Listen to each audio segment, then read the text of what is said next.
रीवा से इस वक्त की एक बड़ी खबर सामने आई है, जहां सुपर 35 कोचिंग के संचालक डॉक्टर पारस ने नर्सिंग शिक्षा में हो रही भारी गड़बड़ियों को लेकर मध्य प्रदेश सरकार पर गंभीर सवाल खड़े कर दिए हैं। मीडिया से चर्चा करते हुए डॉक्टर पारस ने कहा कि सरकार गरीब और किसानों के बच्चों के भविष्य से खिलवाड़ कर रही है।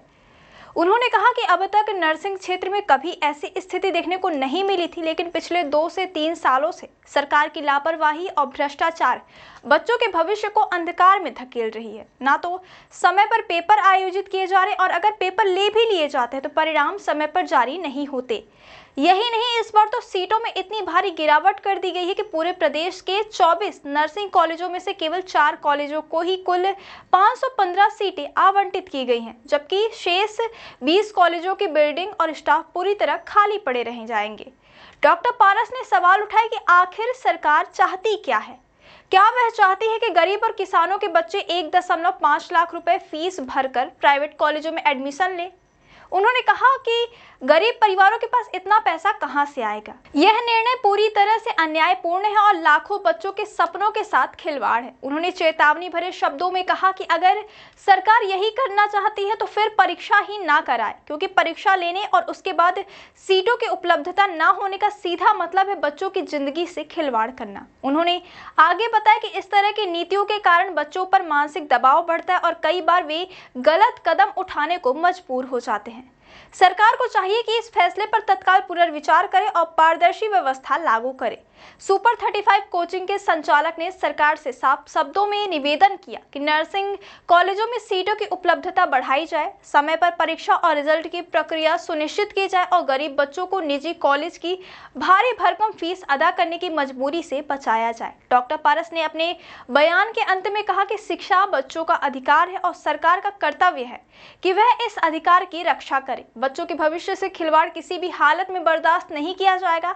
यह था रीवा से डॉक्टर पारस का बड़ा बयान, जिसमें उन्होंने मध्य प्रदेश सरकार से साफ कहा कि नर्सिंग शिक्षा में हो रहे अन्याय को बंद किया जाए और लाखों बच्चों के भविष्य को बचाया जाए। विंध्या टाइम्स के लिए मनीष ताहिया की रिपोर्ट। जहाँ तक पीएनएसटी का सवाल है ना, मैं तो गवर्नमेंट से मध्य प्रदेश की जो सरकार है उनसे यही कहना चाहूँगा कि मध्य प्रदेश गवर्नमेंट हमारी ये सरकार चाहती क्या है, क्यों ये गरीब बच्चों के साथ ऐसा कर रहे हैं, ऐसा खिलवाड़ कर रहे हैं कि हमारे बच्चे साल भर तैयारी करते हैं, कभी पीएनएसटी का रिजल्ट नहीं आता है, कभी रिजल्ट आता है तो काउंसलिंग नहीं होती है ना। बच्चे साल भर तैयारी करते हैं, इनका कुछ शुरू से ऐसा कुछ फिक्स नहीं है कि कितनी सीटें हैं, कितने गवर्नमेंट कॉलेज हैं तो कितने बच्चे तैयारी कर रहे हैं, क्या होगा। कभी रिजल्ट आ जाता है तो काउंसलिंग नहीं होगी, कभी फॉर्म भर जाता है पेपर नहीं होता है। मतलब हम ये हैं कि सिर्फ ये पीएनएसटी के साथ ऐसा क्यों कर रहे हैं। क्या ये जो बच्चियां तैयारी कर रही हैं, क्या अब हमारे मध्य प्रदेश में लगभग 24 मेडिकल कॉलेज ऐसे हैं जो गवर्नमेंट नर्सिंग कॉलेज हैं, उनमें से 4 में आपने सीटें दे दिया, 20 अपने ये जो कॉलेज हैं वो क्या करेंगे। वहाँ की जो फैकल्टी है पढ़ाने वाली, वहाँ के जो टीचर हैं, तो ये साल भर ऐसा रहेगा। क्या आप चाहते हैं कि गवर्नमेंट, उनमें से 4 आपने गवर्नमेंट दिए, बाकी 100 से भी ऊपर आपने प्राइवेट कॉलेज दे दिए कि इनमें काउंसलिंग करा लीजिए। मतलब आप चाहते हैं कि हमारे यहाँ की गरीब बेटियाँ, हमारे यहाँ की बच्चियाँ वो सिर्फ जा कर के और अपना प्राइवेट कॉलेज में एडमिशन लें, वहाँ जा कर के 1.5 लाख रुपए दें। तो ये सरकार चाहती क्या है ना।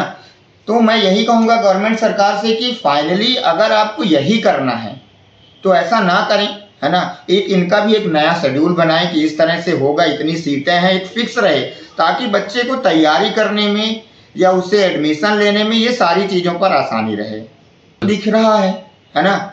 जैसे कि 2-3 साल से हम माने कि कोरोना आ गया, चलिए उसके दौरान, पर इस सिस्टम को इतना तो समय नहीं लगना चाहिए कि उसको हम बराबर में ले आएँ या कुछ भी करें। गवर्नमेंट सरकार से, मध्य प्रदेश की सरकार से मेरा, है ना, सीएम साहब से, डिप्टी सीएम से ये निवेदन है कि इसको बच्चों के साथ, बच्चियों के साथ ऐसा ना करें, और अगर यही होना है तो एग्ज़ाम ही ना लें।